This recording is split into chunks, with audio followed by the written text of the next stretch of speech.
can you please initiate? Yes, sir. A very good afternoon to our eminent guest, Mr. Jason Bernard, popularly known as the brand SERP guy, founder and CEO CaliQ, our faculty and our loving students. A very warm welcome to each one of you. I would like to introduce and invite Brigadier Rajiv Sethi, retired Registrar, ICFI University. Brigadier Rajiv Sethi is an alumnus of National Defense Academy, Indian Military Academy, and Defense Services Staff College. An artillery officer, he converted to aviation and has flown extensively all over India and abroad. He had an illustrious career and has been a Chief of Army Staff Commendation and 4 times Army Commander Commendation for exceptional service. He served with Cabinet Secretariat, handling an important portfolio. Academically, he holds a degree in MSc Defense and Strategic Studies from Madras University, MPhil in International Relations, specializing in diplomatic studies from JNU. He loves deep sea diving. He's a specialist and has traveled extensively across the globe. Welcome, sir. Like to say something, sir? Yeah, thank you, Hansini. And firstly, we welcome Mr. Jason Bernard, who has taken time off and to enlighten you all on the various aspects relating to the digital marketing.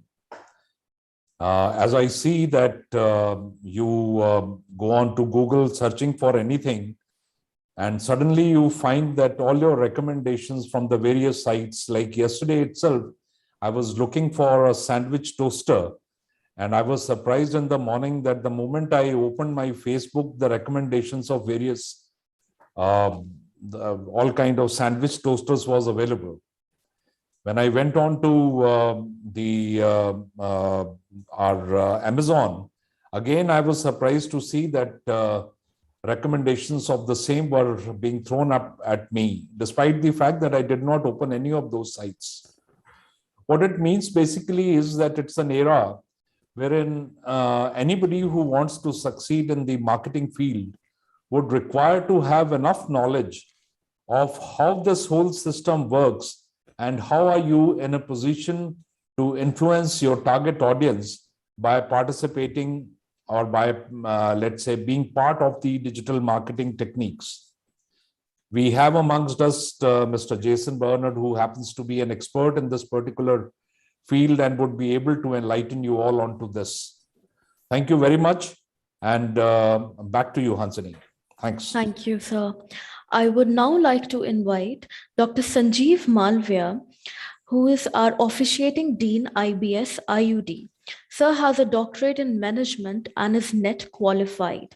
He has over 26 years of experience in industry and academics, has worked as a regional head responsible for management of profit centers and expansion of business, brand management, channel sales management, training and development. He has published in numerous number of papers in ABTC and Scopus Index journals, international and national level both.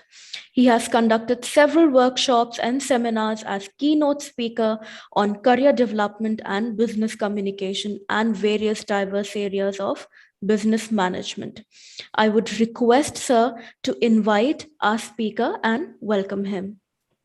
Thank you. Thank you, Dr. Hansini. It's a pleasure to welcome Mr. Jason Bernard, sir.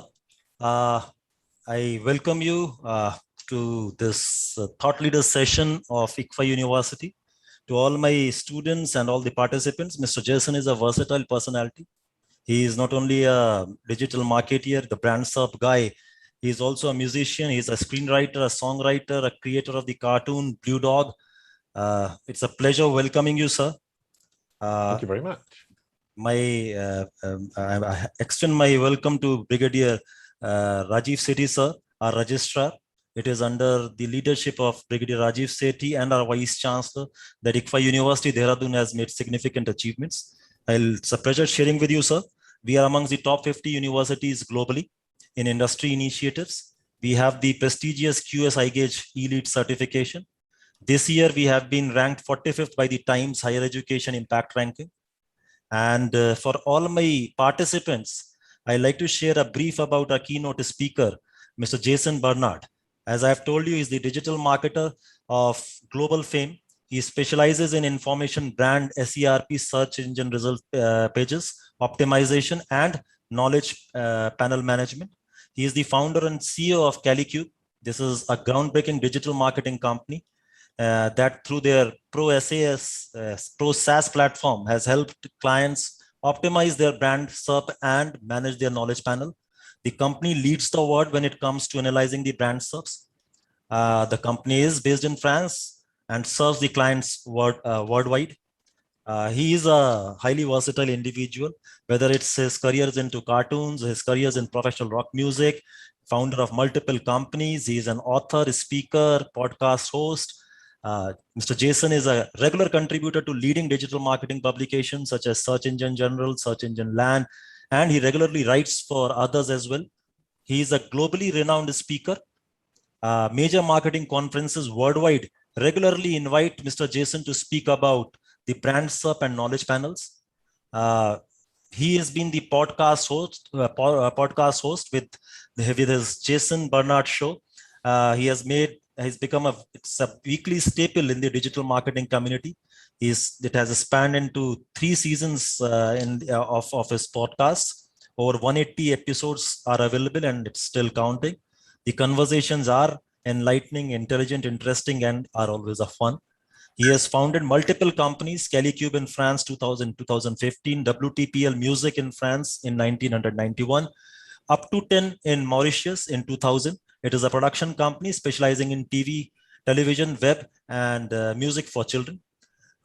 Looking back, Mr. Jason has over 2 decades of experience in digital marketing, starting in the year when Google was incorporated with the website for kids based on the character Buva and Koala, which he has created and built up. It has become one of the most visited sites in the world with over 1 billion hits. Before that, he was the professional musician with the punk folk group, the Barking Dogs. And before that, he had studied economics and statistical analysis at Liverpool John Moores University, the same university where John Lennon of the Beatles fame has attended. Those who know Mr. Jason Bernard, those who know him closely, find him to be one of the most amazing person to have worked with. Someone who is highly knowledgeable when it comes to SEO and Google, who is highly focused and is a great teacher. I invite the highly versatile Mr. Jason Bernard for sharing his insights on the fundamentals of brand SERPs. Let's hear it straight from the brand SERP guy. Over to you, Mr. Jason. Sir. Thank you very much for the presentation, Doctor. That was absolutely delightful, very detailed. Now, welcome everybody. Thank you for inviting me, Doctor. I'm pleased to be here to present brand SERPs, my favorite topic. Can you all see my screen? Yes, sir, we can. Right, and I apologize once again for being late. The changing of time in Europe always takes me by surprise. It happens twice a year, and I get caught out twice a year. So on to the presentation. I'm the brand SERP guy. I call myself that, and people are starting to call me that as well, because I love brand SERPs, and we're going to go through what they are, what they're for, why they're interesting, and they are, in my opinion, the single most underestimated aspect of digital marketing in the world today. So the introduction to brand SERPs on Google, what I generally do is present myself through my brand SERP, because the idea of a brand SERP, i.e. what your audience sees when they search your brand name or your personal name, is that it gives a great summary, a great introduction about who you are, what you do. So I won't dwell on this because we've already had quite a long introduction. I'm the brand SERP guy. This is my personal brand SERP from a few months ago. And I also call myself Mr. Knowledge Panel now because John Mueller from Google called me that on Twitter a few days ago. He is, if you don't know him, the search liaison or one of the search liaison officers at Google who communicates with the SEO community about what we're doing. And he is enthusiastic, let's say, about the work I'm doing on brand SERPs and in particular on knowledge panels. And this is my knowledge panel, something I've been working on for years and years and years. And as you can see, it actually shows that I am an author for Search Engine Journal. It shows some information about my private life. It shows the TV shows and the songs and some people I'm associated with. That's a great summary of who I am, who I was before, i.e. a blue dog. All that's missing right now is that punk folk group, but I'm working on getting that into my knowledge panel. I used to be a blue dog. That shows up on the SERP. I have a podcast, as mentioned, that shows up on the SERP. I'm a speaker and a host, that shows up on the SERP. I'm an author, that shows up on the SERP. And I'm a SaaS builder, that shows up on the SERP too. So the idea here is that you can see who I am, what I do, and if, as my audience, you're actually interested in what I have to offer or not. This is my Google business card, if you like. So today we're going to go through a plan of 3 points of view on your brand SERP. There is your audience, there is Google, there is you. Those are the 3 principal points of view on your brand SERP. And then I'm going to argue that your brand SERP should be a big part of your overall digital strategy. What's interesting here is that coming from the SEO world, we focus on keywords, ranking for things like sell, buy, red shoes, Bose headphones, things we were talking about earlier on, things one might want to buy. But in fact, the brand SERP, the search for your brand name, is going to contain all of the people who are interested in you and your products, who will search your brand name at some point. And it also, as we'll see, reflects how Google perceives you and can give you great insights into your digital strategy, where it's good, where it's bad, where you can improve. So I will then tell you, first of all, how to improve that brand SERP, make that Google business card look incredibly positive, accurate, and convincing. And I'll look really quickly into basic tactics and blue links. The blue links, which are the traditional links that Google's ranked for years. As you know now, the SERPs, the search engine results page on Google and on Bing for that matter, have become richer and richer, and what I call glorious rich elements, which are things like videos, images. People also ask YouTube boxes and so on and so forth. So I'm going to go through that plan really quickly. And then after that, we agreed that we'd have a quick look at Meta, which is the new name for Facebook, which is an incredibly interesting example of a brand SERP that has changed quite radically since Mark Zuckerberg, since Mark Zuckerberg announced that 3 days ago. And then at the end, we'll have an opportunity for you people, you guys and ladies and gentlemen, excuse me, to ask questions. So if you have any questions, think of them, write them down, ask them at the end. I love answering questions. And we also thought that if anybody has any particular brand SERPs they'd like me to look at and analyze live, I'd be happy to do that. We can look at brand SERPs and I can analyze it and tell you what I see. I call it, it's a bit like reading the tea leaves, reading the brand SERP. So before we start, what do I mean by brand SERP? I mean the exact match brand name. I don't mean brand plus reviews. I don't mean brand plus product. I don't mean products. I don't mean town names. I mean the brand name. So Facebook, Meta, Jason Barnard, those are brand SERPs because they're exact match. That's all I deal with. That's all I'm interested in. And it's your Google business card. And as you can see, a company like Microsoft has a really, really good looking Google business card. That looks impressive. It looks convincing and it's positive and it's accurate. But as you can see here, there's quite a variety. Over there on the left, you've got Microsoft, who obviously big company, very rich brand SERP with lots of information, so that when somebody is searching for Microsoft, when Microsoft's audience are searching for them on Google, which is ironic but delightful, they get a really good overview of the company. And then in the middle, you've got Calicube. That's my company. And as you can see, that's still quite rich. You don't have to be a big major brand like Microsoft to have a great Google business card. And on the right there, you've got a company that I can't remember the name of, whose brand SERP looks fairly boring, just blue links. We don't expect that. That doesn't look convincing. That does not look like a company I would particularly be enthusiastic about doing business with. That's just boring. Now, the point as well is that This, on the right there, we have unconvincing. On the left, we have convincing. In the middle, we have quite convincing, but also negative results or inaccurate results. We don't want that. We want Google to show our audience an accurate, positive, convincing summary of who we are, what we do, and what we can do for our audience. So there are 3 reasons they're so important. They're important for your audience. The A list of people who matter to your business will search your brand name at some point.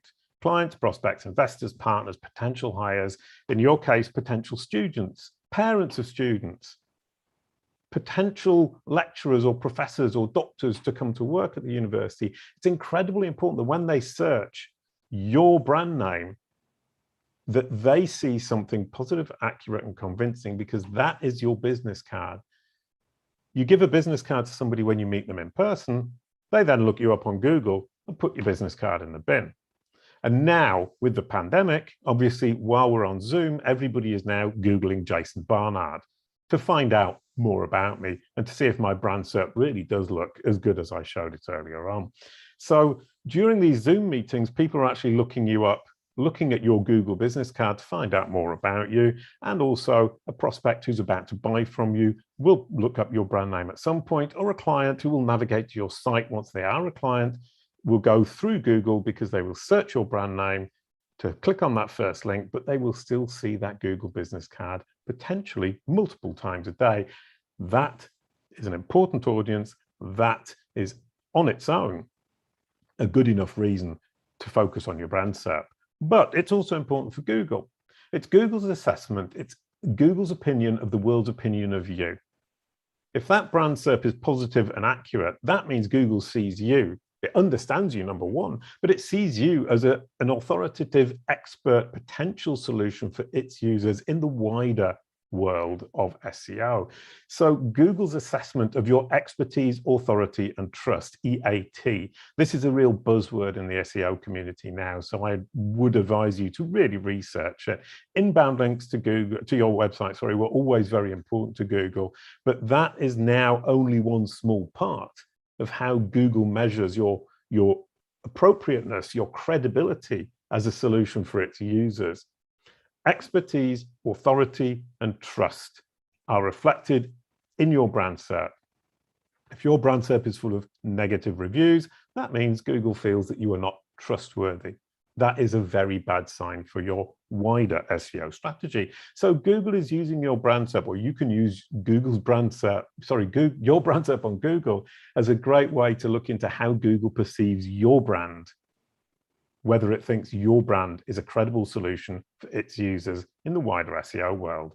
But it's also incredibly important for you because it gives you an insight, a window into your digital ecosystem, and your content strategy. By looking at your brand SERP, you can analyze and understand which parts of your content strategy are working, videos if they appear, Twitter boxes perhaps if you've got a Twitter strategy, but also look into your digital ecosystem and see what's ranking. Is the news ranking, our reviews ranking, our good reviews ranking, our good pieces of news ranking, or bad pieces of news, bad reviews? You can look into that and understand what your digital ecosystem looks like at a glance, which is why I was talking about reading tea leaves, is I can now read brand SERPs and understand what a company is, what it does, who its audience is, whether or not they're credible, and basically understand where their digital strategy, where their content strategy is focused, and whether or not they're doing a good job. So reading tea leaves through the brand SERP is an awful lot of fun and incredibly valuable for businesses. Oh, and it's free, no market research required. Now, let's take a look at your brand SERP. You can all look up your own names, or the university you're at, or a company you know, but look up a brand name or a person and see which one you're seeing. Are you seeing something on the left, like the one on the left, which is rich, it's positive, it looks great, it looks convincing? Or something like on the right, which is just blue links with multiple bad reviews? That's terrible. Most people are somewhere in between. Most companies are somewhere in between. And there is no reason on earth why your brand name, your personal name, cannot be like the one on the left, positive, accurate, and convincing. Now, this is the part I love, because by definition, improving your brand SERP is a marketing virtuous cycle. By improving your brand SERP, you'll improve your digital ecosystem by definition. If you start to improve the reviews that are ranking, you'll improve the overall ecosystem of your brand. If you start to improve the videos because they're not ranking and you get them to rank, you'll be improving your video strategy. If you start to ask for articles because you want a really groovy article from TechCrunch to rank on your brand SERP so you look impressive to your audience, you're going to be getting an improved news cycle around your brand. That's going to improve your digital ecosystem too. So just working on your brand SERP without thinking about the wider picture, you're immediately making a big effect on the wider picture, step by step by step by step. And it's an incredibly easy way to set the tasks, to prioritize them and move through an improvement to your overall digital ecosystem, step by step, incredibly simply and incredibly effectively. And of course, when you improve your brand SERP, it improves Google's opinion of you. The more positive results Google shows on your brand SERP, the more it thinks you are expert, authoritative, and trustworthy, the more it is likely to recommend you as a solution to its users when they search on Google, because Google is recommending results. If you search in Google for red shoes, for example, it puts at the top the result that it thinks is the most appropriate, the most helpful, the most valuable. And so it is in effect recommending a particular result as the solution to the user's problem. Buy red shoes, buy headphones, whatever that might be. So obviously, if it believes you are credible, it is more likely to recommend you as a solution to its users. So improving your brand SERP, making it look better, indicates that Google thinks you are a credible solution and will be incredibly positive through your entire SEO strategy. And once again, you look at your brand SERP, it's there for everybody to see. Oh, and the other thing, of course, is you can spy on your competitors. You can read the tea leaves of your competitors, see how good or bad they are, and adapt your strategy accordingly. So this is all open. Anybody can look at it. Anybody who thinks about it can understand where they are, where their audience are, where their competition are, and build an amazing digital strategy. And that makes everybody happy, your clients, yourself, and Google. Now, a lot of people ask me, what does a brand SERP look like typically? Now, of course, there is never a typical case. With all the different types of people, the different types of companies, the different geo regions, brand SERPs vary enormously. But we can, we can have a quick aside of how SERPs are built. If you can understand how Google builds those SERPs, how Google builds a search engine results page, this makes both SEO work and brand SERP work and knowledge panel management much, much, much simpler. And Gary Ilias from Google, you can see the map of the world there over on the right, explained this to me 2 years ago in Australia. And I then went to see the guys at Bing, the 5 people on the left-hand side, after SMX West. And between them, they explained to me Darwinism in search. Google's search algorithm and Bing's algorithm function more or less the same way. Gary Ilias explicitly said, Gary Ilias from Google said that it is very similar between Bing and Google. And so the people from Bing and Gary Ilias from Google explained this to me. Darwinism in search is survival of the fittest. Google will put at the top the best possible result, the most suitable result for its users. There's a link at the bottom there. You can go and read that article. It's on Search Engine Journal. There are multiple follow-up articles. Read through them all because it will give you an amazing understanding of how Google ranking functions. That will enable you and empower you to start controlling what Google shows, not only on your brand SERP, but in your wider SEO strategy. So what does a good brand SERP look like? This is what a good brand SERP looks like. It's not necessarily typical, it's an example, but this is a brand SERP with which I would be happy for one of my clients. You can see here rich site links. People also ask video boxes, it could be image boxes, it could be YouTube boxes, it could be other than people, also top stories, excuse me.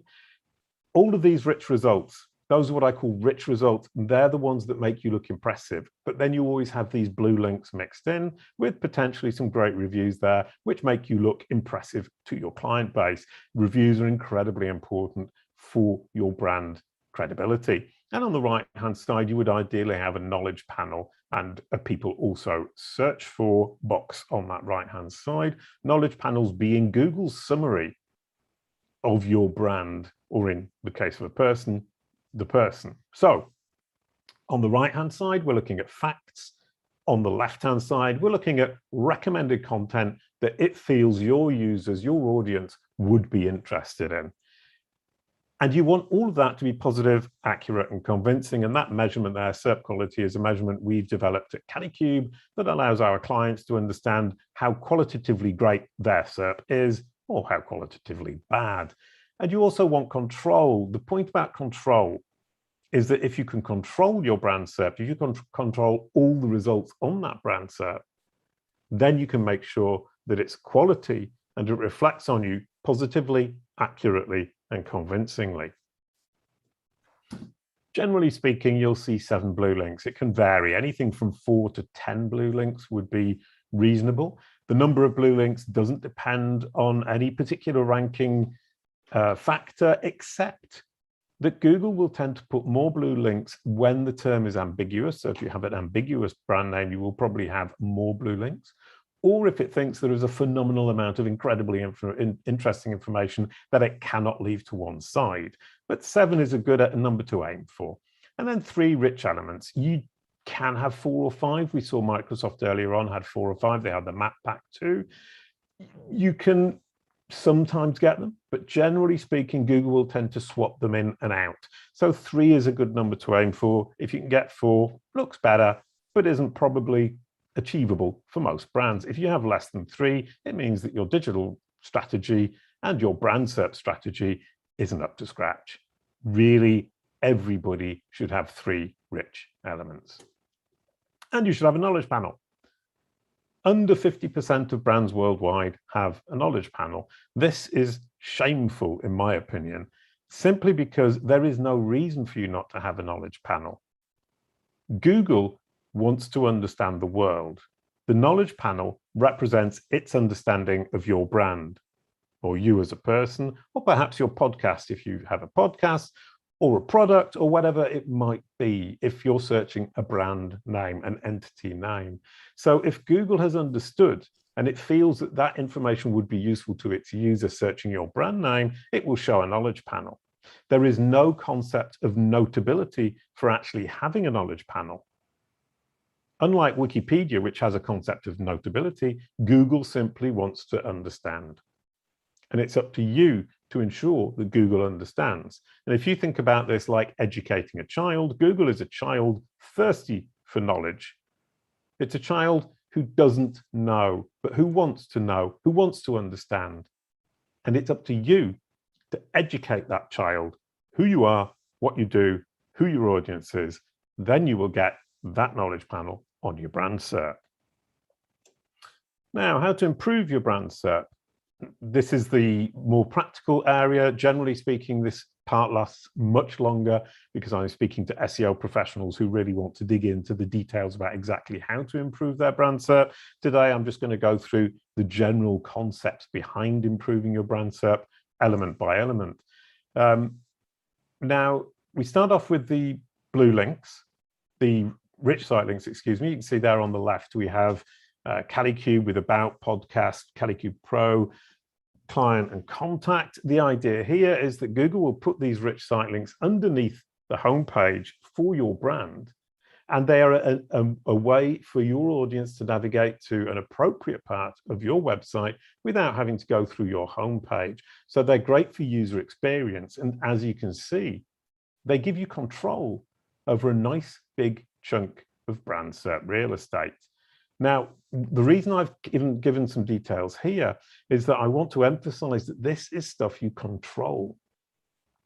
Many brands and many people don't think that they can simply go into their website, change the meta title, change the meta description, change the content, change the image. As you can see, there's an image on mobile, and have Google show it to their audience. I was looking at Coca-Cola the other day. If you search for Coca-Cola, the result is absolutely awful because they have not optimized their own homepage for this purpose. They've optimized it for choosing the geo region. So search Coca-Cola and you will see that the result doesn't even look as good as Kalicube. Next, looking at elements that we only partially control. You can improve and add profiles that you partially control, such as Wikidata, a profile on Crunchbase, a profile on Bloomberg, your YouTube channel, your Twitter channel. The reason I say it's partial control or semi-control is that although you have control of the profile, you do not control the page and the domain itself. So for example, if you optimize your Twitter profile, you get your Twitter profile to show on your brand SERP, it looks great. Twitter can change the rules about how they show the meta description, the meta title. They can delete your account. They can change the way the account is shown. So ultimately, you don't actually fully control it. You can only semi-control the information Twitter gives to Google to give to your audience.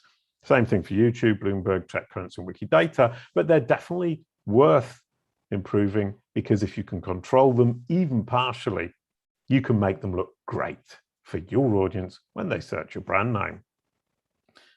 And then the third way to improve those blue links, that basic foundation, if you remember the 7 blue links, that's the basic foundation on which everything else is built. When you read the articles about Darwinism in search, you will understand that those blue links are the foundation. Everything else is built on top of that, using a Darwinistic principle to decide which elements will rank and which ones won't. So you have to improve those blue links as the fundamentally single most important thing to do, because then you can build the rest on top of it. So if you have content that is less positive, maybe inaccurate, not perfect for your brand on page 1, you can push up content from below that you don't control or that you do control. And if you don't control it, there are ways of, sorry, that's called leapfrogging, excuse me, pulling a piece of great content up on the SERP above bad content or less positive content, pushing that less positive content down off the SERP so your audience no longer see it. And you can obviously promote both sources that you do control or semi-control, such as Trustpilot, review sites, Owler, LinkedIn, but also sites that you don't control. You can do SEO for others, but that's a very long story that I won't tell today. But once you've done those 3, the ones that you control, the ones that you semi-control, the ones that you don't control, you've made sure that those basic blue links, that foundation of blue links, are incredibly positive, accurate, and convincing for your audience, you can then move over to the cherry on the top, which is the knowledge panel. But is it the cherry on the top? No, it's not. It's a must-have. As I said earlier, there is no reason that Google should not understand you. If it hasn't understood who you are, what you do, and who your audience is, and it hasn't understood you well enough to give you a knowledge panel, you need to educate Google as if it's a child to make sure that it understands who you are, what you do, and who your audience is, because that knowledge panel indicates an understanding, and that understanding is the future of SEO. We're not in a world where Google simply counts words, counts inbound links, which is how we were 5 years ago or 6 years ago. We're in a world where Google understands the world. And if it's going to understand the world, the most important part of that world from you is that it understands you, so that it knows what to show your audience, number 1, but also when you will be an appropriate solution for its wider audience in the wider aspects of your SEO strategy. That understanding is the foundation of your entire SEO strategy. So that knowledge panel is not a cherry on the top, it's a must-have. And now my favorite part, once we've done that basic building, the 7 blue links that we've got solid, positive, accurate, and convincing, we've got the knowledge panel. Google understands who we are and what we do and who our audience is. We can move on to the rich elements, which is content creation, which is, for me, the fun part of my job. Now, if we look here, we can see across the world, we're tracking on Kalicube all these different countries. We also track India, but I didn't have time to pull the data up for this. But we can see that, generally speaking, 7 to 8 blue links, 2 to 3 rich elements across the world. It's very, very standard. So that's 7 blue links, 7 to 8 blue links, and 3 rich elements. You can pretty much rely on it as an average across the world. And if you can do better, like Microsoft do, with 4 or 5 rich elements and less blue links, all power to your elbow. You're going to look much more convincing to your audience and better than your competition, which is always a good thing. So rich site links are my favorite rich element because, as you can see, they are from my own site and I control them. And as you can see here on desktop, that gives me, that's probably about 25% of my brand SERP that I control. And you would be astonished at how many brands don't even do this. They don't have rich site links. 60% of brands have rich site links. That's an appallingly small number. Generally speaking, if you don't have rich site links, it's a sign that your site is badly organized. Google has trouble crawling it. Google has trouble understanding it. It doesn't understand which of these pages are going to be useful to your audience when they're searching your brand name. And if that's the case, your site probably has some technical or organizational issues. And as you can see from this list, it will try to send people, my audience, to pages such as about me, who my clients are, what my podcast is, and where to contact me, and Kalicube Pro, my SaaS platform. So it's sending my audience to places on my site to make their experience with my brand through Google better. That's a must-have.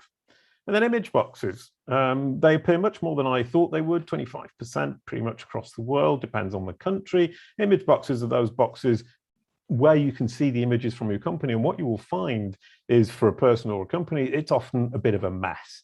That means that your image strategy isn't up to scratch. You don't have a visual image strategy for your brand. I did an experiment 2 years ago for Kalicube. As you can see, looks pretty good now. It looked awful before. It took me 6 weeks to get Google to show a consistent brand image in those image boxes. And that's a sign that my image visual strategy for my brand is solid. Video boxes, much less, 12%. I think that's probably more because there aren't enough great videos out there by brands about themselves or around their topic, rather than Google doesn't want them, because Google loves videos. As you can see, I get videos ranking absolutely no problem at all. There is no reason you as a brand, or a person for that matter, shouldn't have them ranking. And the fact that we've only got 12 to 15% just indicates that there isn't enough quality video out there. Google is desperate for great video content. So getting these video boxes is relatively simple. Then Twitter boxes. I love these too. Real-time control of your brand SERP. As you can see there, if you squint, we have 16 seconds underneath Shaun the Sheep. 16 seconds after I tweeted Shaun the Sheep appeared on my brand SERP. Now, as a person, that's a fun trick to play. As a brand, having real-time control over what appears on your brand SERP is incredibly important. If I'm a user, the audience searching, let's say a client, and I see these Twitter boxes every time I come to the brand SERP to navigate to your website, and I see that they're changing, they're constantly updating, I can see that you as a brand are interacting with your audience through Twitter regularly. And a lot of us now use Twitter or Facebook or LinkedIn for that matter for customer service. So that's a really great sign, great real-time control. Once again, 11, 12%, I think a lot of people, a lot of brands, and in fact people, are missing out on a great opportunity for real-time control of their brand SERP. And as you can see, those Twitter boxes take up a big chunk of real estate that is semi-controlled. People also ask, 50% in the UK and the USA, across the world rather less. That's probably simply because Google doesn't have the answers to the questions it has, that its users are asking. These are questions about and around your brand.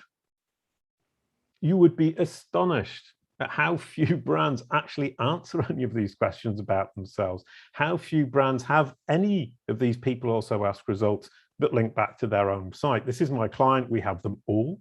We have a strategy for this. We answer every question around our brand. And it's astonishing how much that's driven business upwards, with both prospects researching before they buy, but also with clients, keeping them on board, avoiding drop-off from clients. I think the number was 9% of brands answer even one of these 4 questions. 9% of brands answer even one.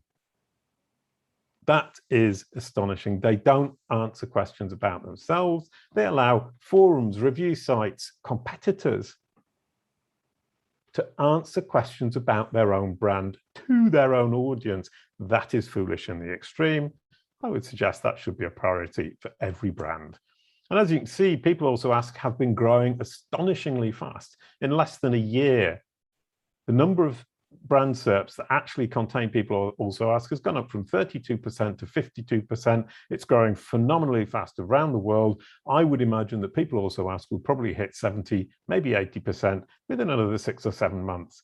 Google wants to show people also ask. It wants to guide people towards the answers to questions they didn't even know they had. So when somebody searches your brand name, they don't think of these questions necessarily, but Google's going to show them, and all of a sudden they're wondering, you really need to answer that question. And then knowledge panels right at the end, as I said, 50% in the UK and the USA, rather less in the rest of the world. These are a real must-have. You need to have a knowledge panel for that understanding, and for that you need an education strategy, which is beautifully, ironically lovely for today's talk. We're in a university telling you guys to educate Google as though it were a child, or let's say a university student, to be more fair. So getting that education for Google requires informing it of who you are, what you do, and who your audience is, and then making sure there's corroboration. So if you take the child, it involves the parent explaining to the child, and then getting the grandmother, the sister, the head teacher, the baker, the policewoman to repeat that same explanation in the same way, so that the child becomes confident that what it has been told by the parent is true, and is convinced that it has fully understood. So it's confident in the understanding you have given it. That's how you get a knowledge panel. That, as I said earlier on, is the foundation of SEO for the next, how many years? I don't know. Let's say a dozen. So what I described is simply a rounded, balanced content strategy. If you've got this for a brand SERP for your client as a brand, or the university, or yourself, it means that you've got a balanced, rounded content strategy that is appropriate and engaging for your audience, because Google will show on your brand SERP content that it thinks is valuable, helpful, and relevant for your audience. And if that content represents your brand in the manner that you want it, with your brand message, you've done your job, you've got a great content strategy, and your audience is on board, Google is on board, and you're winning the digital strategy marketing battle. So a reminder, when you improve your brand SERP, or your Google business card, let's call it, you're more convincing to your audience, you boost Google's opinion of you, expertise, authority, and trustworthiness, and you improve your digital ecosystem. And that covers pretty much every step of an acquisition funnel, be it a company or a person trying to do business. When you're acquiring a client, you need to make sure that you've got all those touch points. And a great content strategy and a great third-party site strategy is going to make sure you've got those touch points. And when they do search your brand name, Google will then display your great content to its users, in fact, the subset of its users that is your audience, in the way you wanted. Your brand message is controlled from A to Z. So tracking, measuring, and improving your brand SERP for me is a strategic necessity. It's not something that's optional. Everybody should be doing it, whether you're a brand, a company, a person, a music group, a film, a podcast, a book. All of these entities, things, have a brand SERP. People will search a book before buying it. People will search for a music group if they're a fan. People will search for a person before doing business with them. People will search for a company before doing business with them. And if you like my podcast, you will search with Jason Barnard ... to find more about my podcast. So those brand searches are phenomenally important, and they are a strategic necessity. I built a SaaS platform for that in partnership with WordLift, Authoritas, and SE Ranking, and we help our clients to optimize their brand SERP and manage their knowledge panel, which is where our expertise lies. And just to end this, some breaking news. if you guys have seen knowledge panels, we look on the left-hand side there. We've got the traditional knowledge panel that we all know and love or don't love. I actually don't really like them anymore now that I've seen the new ones. That's East Bay Ray. I was a punk when I was a child, and he was one of my big heroes, the guitarist from the Dead Kennedys. And that is how knowledge panels look today around the world for the most part. On the right-hand side, we can see Brian Setzer, who's also a hero of mine. After my punk years, I got into rockabilly. And you can see here on the left-hand side, it's got filter pills where I can look into different vertical results about Brian Setzer, all his songs, his albums, his music groups, his whatever that says, and videos, and his interviews. So this is the new format of Knowledge Panel, where Google is allowing me as a user to research Brian Setzer in these different verticals, his songs, his albums, his music groups, without leaving Google, which makes this, controlling these filter pills, controlling those results, takes brand SERPs to a whole new dimension that I'm incredibly excited about.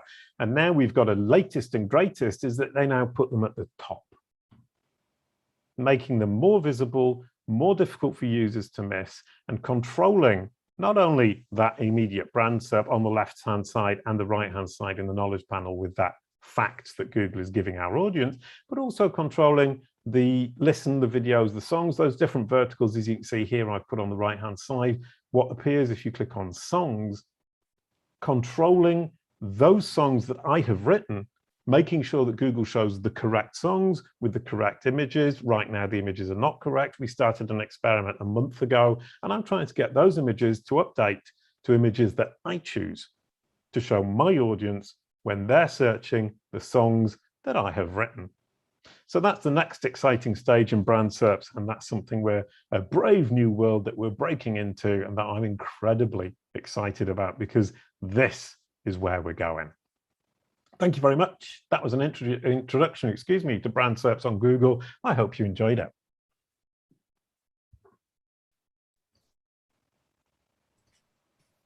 Indeed, it has been a very, very interesting insights on fundamentals of brand SERP. So may I request you to please share something on what has happened, the recent happening which we talked about day before yesterday, rebranding.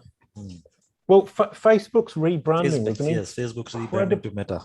Yeah, it was incredibly interesting because they announced it, and the first thing I did was search for Meta, and as you can see, it was within 10 hours that I actually did the search and took this screenshot. And you can see here that meta.org was ranking top. Meta, the company, it's a big data analysis of scientific literature, blah, blah, blah, blah, ranking #1. And you can see here, and this is really intriguing, just by looking at the brand SERP in 2 minutes, I can tell that Chan Zuckerberg Initiative bought it, i.e. our friend Mark Zuckerberg, in 2017, which means they've been planning this name change for 4 years, over 4 years, probably 5 or 6 years. This isn't something they decided recently. They've been planning and working towards this. The other interesting thing, on the left-hand side, you can see meta.org will sunset March the 31st, 2022. They've bought this company and they've changed the Facebook name to Meta, and yet the sunset is only in March, which implies to me they were planning to sunset next summer.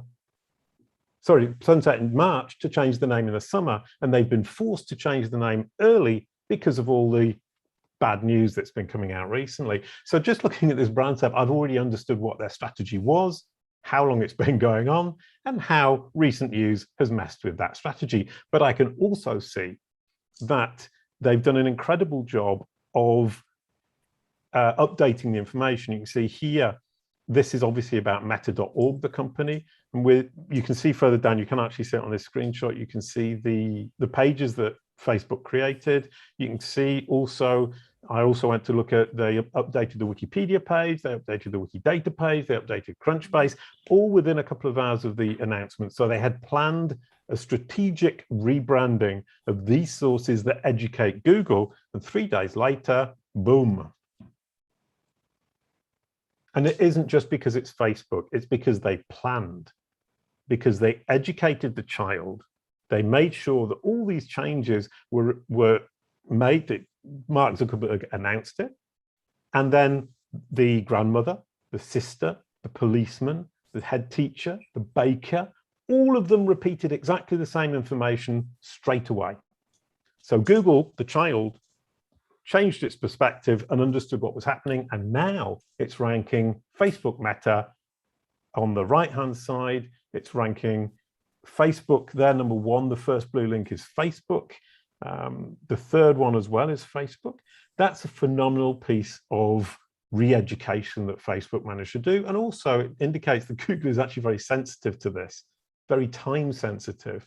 And that right-hand side, the facts that it's showing, within 3 days, Google has changed, Facebook have managed to change the facts in Google's mind, and it shows it differently. And what is also very impressive is Google has been smart, because once it understood the name change, it's changed the people also search for to companies that are actually very relevant to Meta, Facebook. I think that's a really amazing case study, and we were lucky that it happened 3 days ago. Great, sir. And perhaps if we can do this live analysis you mentioned for any Indian brands and any top Indian brand. If you want, we can invite suggestions from the participants if they'd like to have that live analysis for any top Indian brand. Yep, absolutely. Delighted. You just need to give me the name. I'm still showing my screen, I think. I go into an incognito window. So the participants perhaps may type in the chat if they want this live analysis for the brand search engine result page for any Indian brand. Right. And while people are thinking of that and coming up with some great ideas, if you haven't used it before, this is called GS Locator. Okay. And it's a really neat little tool. It's an extension in Chrome that allows me to specify where in the world I want the results from. So I can say here, for example, I've written Delhi, but I could put in New York. And we can see there, it tells Chrome that I'm in New York. So when I search, for example, Jason Barnard, that's the New York result with the new filter pills at the top. If I then go to London, we can see what it looks like, I hope, in London with the old style knowledge panel. You can see here it says I'm in London. And then if we go to Delhi, oops, except I can't spell, which is a problem. There you go. And now I've got to find where my mouse is. And that's the result. Pocket 25, Sector 3G, Rohini, Delhi, which actually looks very much like the UK version. But, you know, I've got these videos with these delightful key moments. Those are really easy to get for the videos, but it's showing some videos that make me look a bit like I know what I'm talking about in SEO and Google. We've got author at Search Engine Land down at the bottom. That makes me look impressive as an author. We've got my IMDb page for the film series that I've done and for the podcast. We've got the podcast boxes here. We've got Search Engine Journal, LinkedIn, SEMrush with Jason Barnard, Twitter boxes, and my own site. And on the right-hand side, the knowledge panel with the information that you would expect. And as you can see, if we look here, this is my site here. So I control this information. All of this is stuff I've educated Google with, I've fed Google with. These are my correct social profiles. That's not as easy to do as you would imagine. This is my site, my Twitter boxes, my profile that I control, another profile I control, another profile I control, my own site, my own podcast, a profile I semi-control, my videos. A conference talk I gave for Digital Marketing Europe 2022 and Search Engine Land. As you can see, that's pretty much total control over the brand SERP, even in Delhi, even though I'm not an Indian brand. So if you have any, I'm happy to analyze Capital Carpet Company. Here we go. Oh, Tata Steel. Oh, we'll do Tata Steel because when I did the blue dog and yellow koala, we actually had a commercial agreement with Tata. And Bhuwan Kuala were released in India before they were released anywhere else in the world under that agreement with Tata, which was fun. So Capital Carpet Company, here we go. Capital Carpet Company, there are, as we can see here, no rich site links. There are no site links at all. That would suggest that they have some kind of organizational problem on their site. This is loads and loads of visual content, which is logical, but no text content for Google to get a grip on what's on this page. This isn't really enough to explain. And as we navigate around, yeah, this is just text, doesn't really hack it for me. Google's struggling to understand this site. It's struggling to understand who the company is, what they do, and what pages might be useful. I would suggest here, there's no text. You need textual context on your content, on your pages, so that Google can get to grips with what is on the page. Images are not enough. Obviously, images are really important in this particular context, but there's no reason not to add some text too. You might want to add some schema markup. There are schema markup page types. If anybody's interested in this, I can't type again. And you've got to be really careful with capital letters because this is case sensitive. Here you go. You can mark up different types of pages. Google loves this, and that will help it understand what role the page plays. These are descriptive names or types for pages that describe the role the page plays, which will help Google to then be able to put that page in the site links if it feels that kind of page is going to be useful for the audience of the brand. And if we go back here, that's a lovely Google My Business with some great reviews. That's incredibly important to keep the number of reviews up. Google uses reviews, as we can see. We've got different mentioned topics. Google goes through the reviews and it understands what people are interested in around this brand. They're interested in the pricing. They're interested in the design. So that's already, for this company, a great hint as to what they should be focusing on in their communications material, but also on their website. And Google understands through reviews how, not only how your users perceive you or your customers perceive you, but also what they're interested in, where you should be focusing, and what questions people are going to be asking around your products. What designs can I have? How much does this cost? Is it cheap? Is it expensive? If I pay more, do I get better? And so on and so forth. If we look here, these are really interesting. We've got little indentations here. These are the equivalent of site links these days, with more ratings. Important to maintain multiple platforms for ratings. They're obviously active on Instagram. That's a good sign. I would imagine that a carpet company with pictures of carpets would be appropriate for Instagram. Makes sense. That's probably a good Instagram strategy. As we can see the numbers here, only 106 posts, but already 652 followers. Google sees that as relevant to your audience. So I would advise you to really dig down and focus on Instagram to communicate with your audience, because that's where Google thinks they're hanging out. LinkedIn, obviously very good for B2B. That's always strong. Facebook, very few reviews, but Google still thinks it's important. I would imagine that your Facebook strategy is reasonably good. Or we can't actually go and see that. But another place you can focus, these three social platforms are the ones that are going to be the easiest wins. That's where Google feels that A, you're communicating with your audience, and B, they're engaging with you. You might want to look at Twitter, although Twitter for carpets is probably not the best bet, but you can now get YouTube boxes, which are similar to Twitter boxes. Your YouTube channel can feed directly into your brand SERP in the way that I showed the Twitter boxes earlier on. You could perhaps think about making a YouTube strategy of videos about your carpets and how, if we're going to talk about price and design, how wonderful the designs are and how cheap your carpets are, which is the points that people are interested in from those reviews. And as you can see, it's picked up on the Instagram profile, no problem at all. You can potentially get the other profiles, LinkedIn and Facebook, by adding, once again, schema markup to your website to explicitly indicate to Google that these are indeed, excuse me, these two are indeed your correct social profiles. So there you go. That's what was that called? Capital Carpet Company. That was cool. Yes, that was cool. Excuse me. Yeah, that was excellent, sir. Right. Okay. I don't know if anybody. Oh, we wanted to look at Tata Steel. I mean, Tata is a massive company.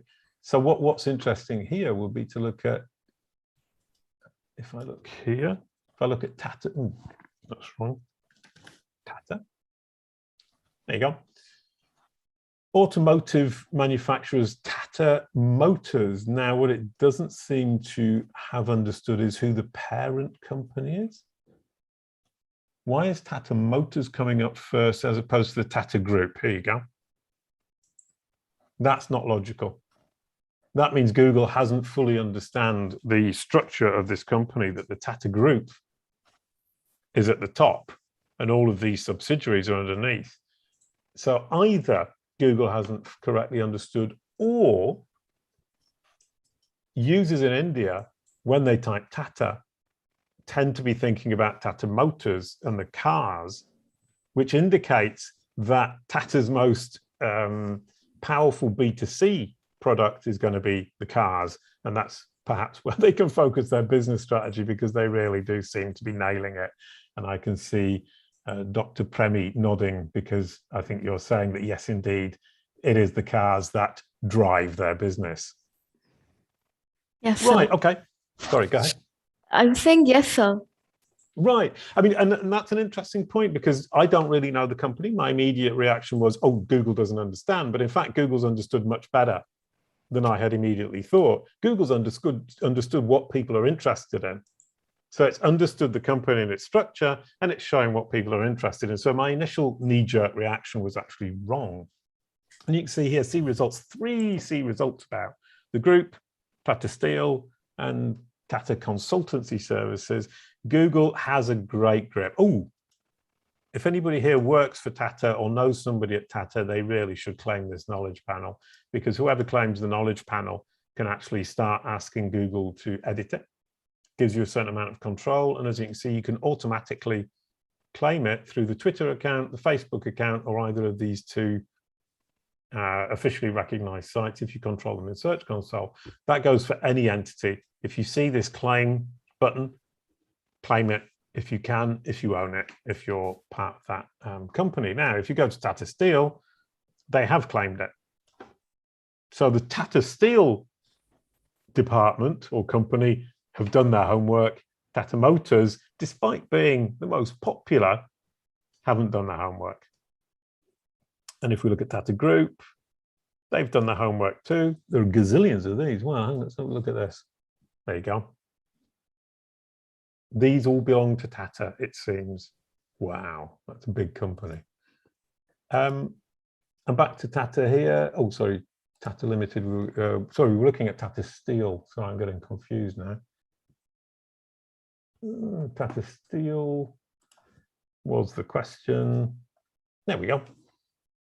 Tata Steel. Here you go. Oh, I love these. These are great. GM Jordan Van Forest, whoever that might be. Wow. Okay, right. Tata Steel, presumably, yeah, they sponsored a chess tournament.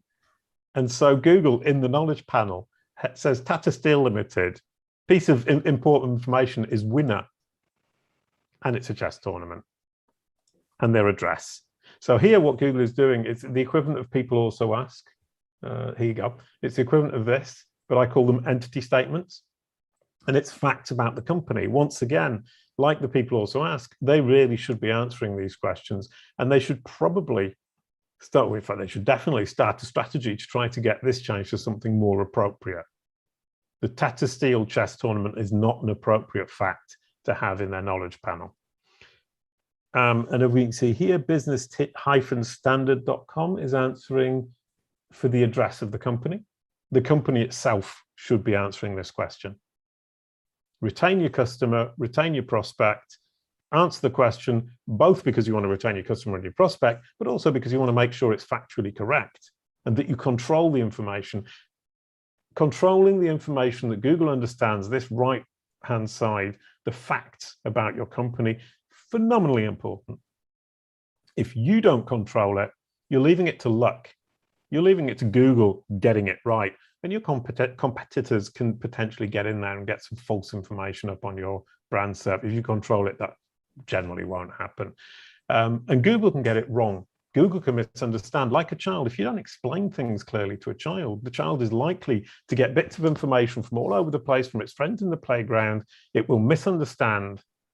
And once the child has misunderstood, when you try to educate it to the truth, changing that child's point of view or opinion or the factual information in that child's mind is incredibly difficult. It's much more difficult to re-educate a child than it is to educate it in the first place. So I suggest you educate the child proactively rather than waiting until the child gets it all wrong and you have to re-educate it. And then if we look at the people also, oh, we've got the same problem with the rich site links. That's not, we've already looked at that, but there you go. Is Tata Steel in loss?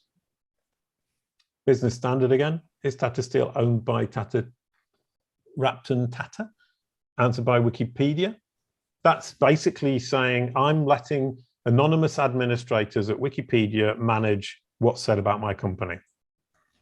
Don't do it. Answer the question yourself.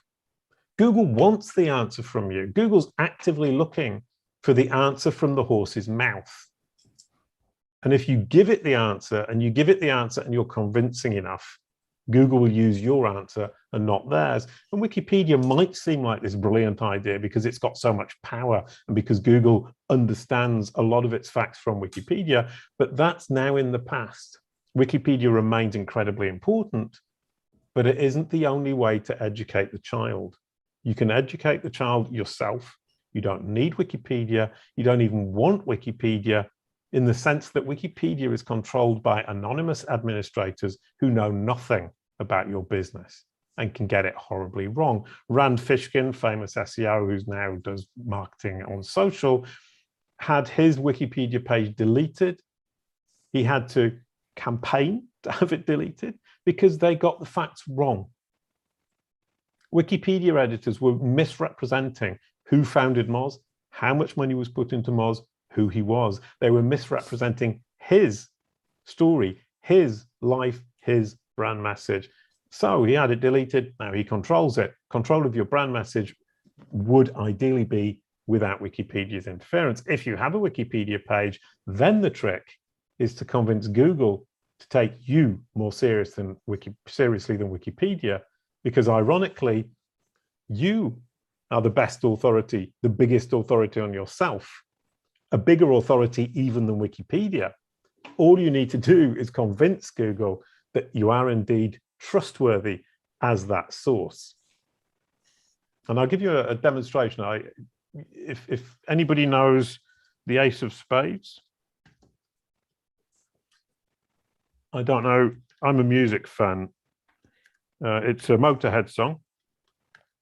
Very, very, very, very famous. There you go. Who played bass on the Ace of Spades?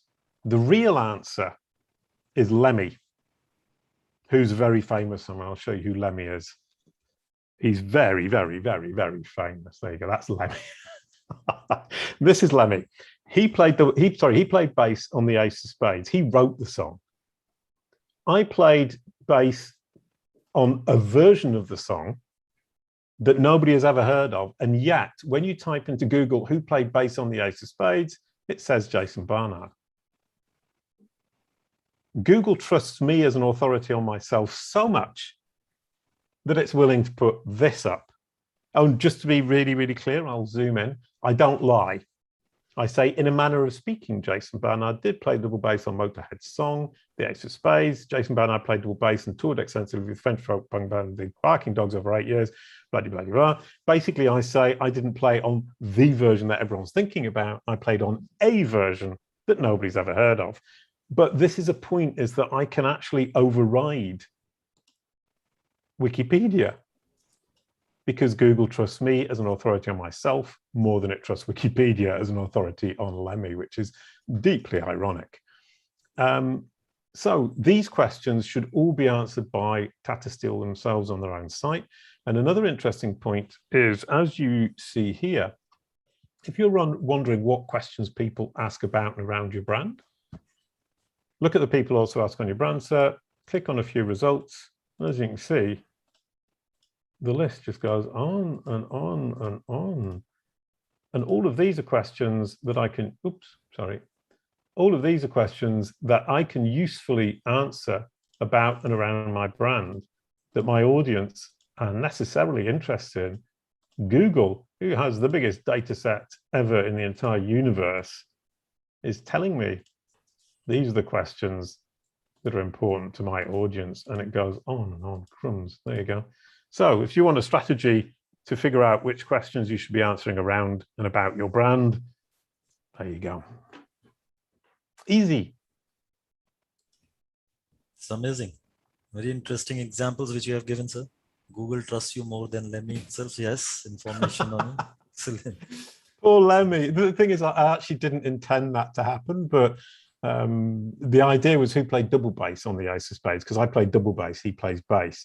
Okay. And the fact that it's Google that's taken it too far. The child has got so confident in the things that I'm telling it that the Google child has now taken it a little bit too far. Not my fault. Absolutely, not yours. We have a question, sir. We have a question from few of the participants. If you allow, we can ask. Yeah, let's go for a couple of questions now that I've done the live brand SERP analysis, which I absolutely love doing. So thank you for everybody who gave in those ideas of brands to look at. It was fun. Great. It was a great session, sir. Indeed. Right. Question. Sorry, I interrupted you. I have one of our students, Ritin. Ritin has asked that. He says the session was very informative. My question is, can my brand SERP be manipulated by my competitor? I hope you just now said something related to that. Yeah, well, the answer is yes, in the sense that, I mean, a lot of brands do this, and I think it's fairly pointless, is they try to rank on their competitors' brand SERP basically by creating a page, often a comparison page, to try to rank to steal their clients. Now, there are a couple of problems with that. Number one is that most people searching your brand name are going to be clicking on the homepage. So they're going to be navigating to your site. It can be anything from 40 to 90%. So immediately, anybody doing that, all you get is a little bit of presence. I would call that vanity ranking, because it actually doesn't serve much purpose, especially if you as a brand work to control your brand SERP and you have all that great content and you use the techniques that I explained, you will be controlling the brand SERP and your competitors will have absolutely no chance, because your competitor's opinion of you is not valuable in Google's eyes to your audience searching your brand name, or it's very unlikely. So if that is happening, if your competitors are ranking on your brand SERP, it's that you're doing a bad job rather than they're doing a very good job. Great. So you should have the control over what you want Google to learn, and it should come from you. I think that is, you educate the child yourself. Don't let let your competitors do it. Great, sir. We have another question from Ruchita. How can we control the brand SERPs to ensure that whatever the audience sees is relevant to them? Well, Google is showing your audience, when they search your brand name, what it feels is relevant, helpful, and valuable. So if you don't agree with what Google is showing, it means that either your content that you're creating isn't actually helpful, valuable, and relevant to them, and you're making a mistake, or it is helpful, valuable, and relevant, and you're not communicating that to Google correctly, which means you need to improve the SEO around that content. So, for example, if Google's showing images and you think that videos are more appropriate, first, you have to have a video strategy. Second, that video strategy needs to be effective and be seen to be effective by Google. So what you need to do is look at that and say, if I have a video strategy and the video boxes are not ranking on my brand SERP, why not? Is it because my audience aren't engaging with my videos? Or is it because Google doesn't see that they're engaging. In the first case, you need to make better videos. In the second case, you need to do better SEO. Simple as that. Great. I have another question from Sonali. She is Sonali Bhatt. She asks, does the technical health of a website affects the ratings in the search engines? Generally speaking, in SEO, the technical quality of the site will affect the rankings, but general SEO, let's say up until 4 years ago, it was 80% technical SEO, 20% content. That has now flipped, and I would argue that it's now 80% content, 20% technical. The technical aspects, you need to get them right. Without getting them right, you will simply not perform in SEO. But once you've got the technical aspects right, the most important thing is that you solve the user's problem. You answer Google's user's question. So it's the content that's going to count. So the technical aspect is phenomenally important. Without it, you're going to be nowhere. But once you've got that basic foundation, focus on your content. And in brand SERPs particularly, the technical aspect is even less important, because if the content is incredibly helpful, relevant, and valuable to your audience, even if technically it isn't the best, Google will still rank it because it knows that it satisfies the intent of the user, which is to access quality, relevant, helpful, valuable information about you. Great. And one final question I'll take, sir. It has been, in fact, a number of questions which are popping up. I'll take one more, and that is, how do I feed Google to present accurate information about my brand? Brilliant question. And the answer is incredibly simple. In fact, all of this is incredibly simple, and that's what I love about it. And I do believe truly that when something is this simple and it makes so much sense so quickly, it has to be valuable and it has to be useful. This particular idea is educating the child. I'll come back to that idea because it's a really nice analogy. Is you're the parent and the child is looking to you for information, for an explanation about who you are and what you do and who your audience might be. So on your website, which is where the parent lives, let's say, you present that information incredibly clearly. You have a page about company or about person that explains that information, that fundamental basic information, who you are, what you do, who your audience is, and your brand message clearly. You then add schema markup. We looked at schema.org earlier on. That's going to be a big go-to place for anybody looking to work on their brand SERPs. And you repeat that information in the schema markup. Now, schema markup is basically Google's native language. You could also look at it as a bullet list. So basically, you've explained to the child, and then you've given the child a bullet list. And the child goes, okay, great, understood the explanation. The bullet list makes it clearer. And then the bullet list points to all the corroborative sources. So it points to the policewoman, it points to the head teacher, it points to the grandmother, it points to the sister and says, go and ask them. Then the child goes to all these different sources, Crunchbase, Wikipedia, Wikidata, LinkedIn profile, Twitter profile, so on and so forth, articles about you. And they all say the same thing in more or less the same manner. And the Google child gradually builds up confidence in that understanding that you initially gave it. So entity home is what I call it, which is your about page. So look up entity home in SEO if you want a deeper description of that. Schema markup as the bullet list, pointing out to corroborative sources from preferably third-party, authoritative, trustworthy sources within your industry and geo-region. And here I will emphasize that Wikipedia is not the go-to place. The go-to place is an authoritative source that is very close, very relevant to who you are, what you do, in your geo-region. So if I'm a poodle parlor in Paris, which I always love to say, I'm in Paris, in France, I have a poodle parlor in Paris, my corroborative source would be the Poodle Parlor Association of Paris, the professional Poodle Parlor Association of Paris, because it's more relevant geographically and topically. That would be the go-to place. And one of the things we do at CaliCube is identify these incredibly important sources that Google trusts by industry, by geo region.